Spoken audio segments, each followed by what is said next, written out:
Bedtime Stories made for you by Diggy and George. Creation Story.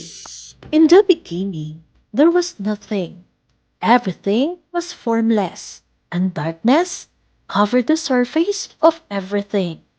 Only God existed. One day, God commanded that there should be light, and the light was created. On the first day of creation, God made night and day. On the second day, God created the sky to separate the waters.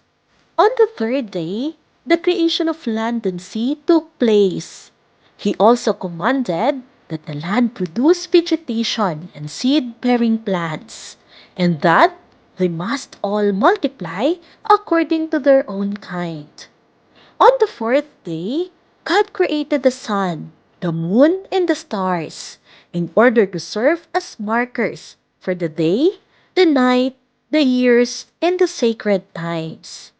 On the fifth day, God created all the living creatures in the sea and the air and commanded that they should multiply according to their own kinds.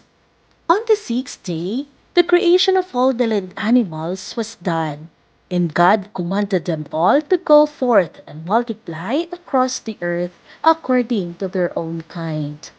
Then God formed man out of the dust of the earth, and breathed life into him. From the rib of the man, he created the woman, and he gave men and women authority over all the earth.